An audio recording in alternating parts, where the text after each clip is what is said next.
We're going to pick up with George Washington's presidency from where we left off in class today. So we finished talking about the Judiciary Act of 1789, and so we're just kind of continuing underneath other things that happened when George Washington was president. So under his presidency, the Bill of Rights was officially approved.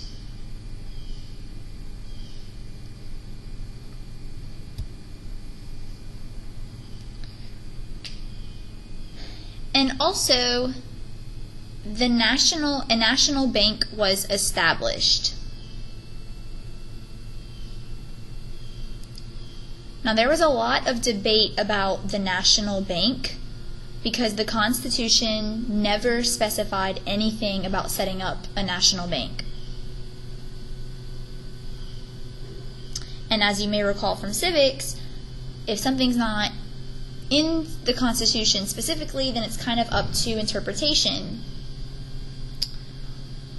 Well, Thomas Jefferson was a strict constructionist, which means he believed in a strict interpretation of the Constitution.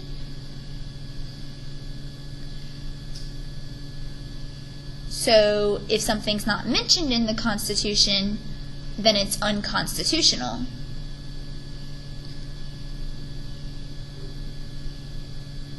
So Jefferson opposes the national bank.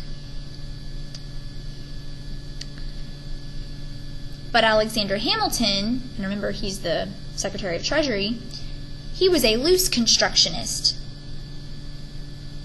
So he believed in a more loose interpretation of the Constitution.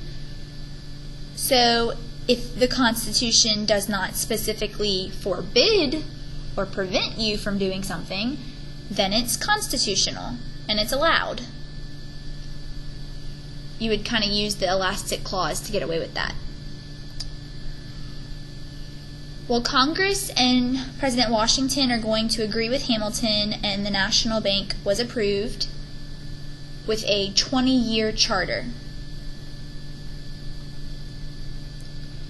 Meaning that in 20 years from now, they'll have to vote on it again. Because of this conflict, we are starting to see political parties form. Not official parties just yet.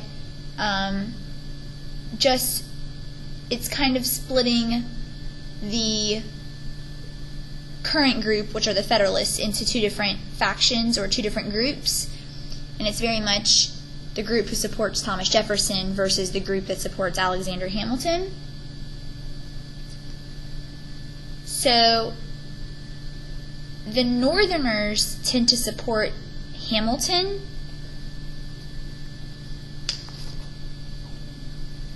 and the Southerners are beginning to support Thomas Jefferson. And again, it's, Alexander Hamilton, loose constructionist, Thomas Jefferson, strict constructionist, so that's also kind of reflective of how those two groups would view the Constitution and how it should be interpreted.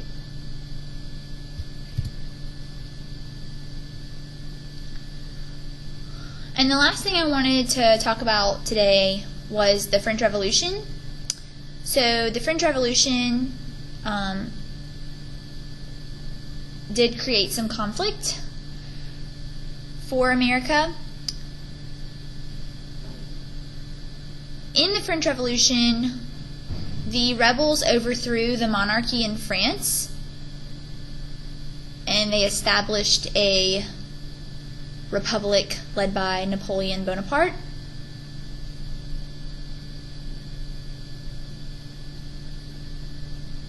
Obviously, most of Europe is still under monarchies at this time, like England and Spain, and so the other European countries are not going to like this because it kind of makes them a little nervous.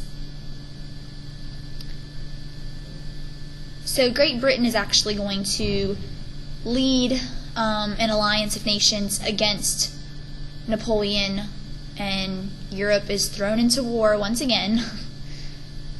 So you may be wondering what we have to do with this in the United States.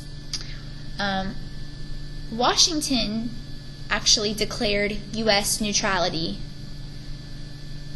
meaning we would remain neutral in this conflict. George Washington was never fond in getting involved in the affairs of other nations. So we kept trading with both Great Britain and France. But eventually, the British will begin attacking American ships that were bound for France.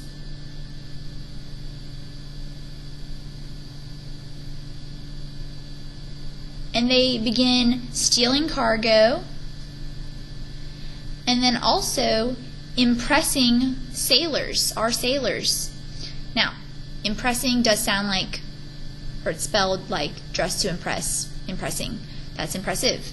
But impressing sailors means to, in this context, means to force them to serve in the British Navy.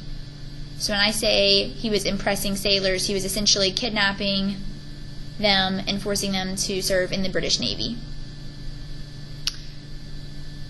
So already we're kind of back in, we're already back in conflict again with England, but Washington does not want a war, so he's going to send John Jay to England to negotiate a treaty. And that is where we're going to stop today, because I want to get to that treaty in class on Monday. All right, y'all have a good weekend.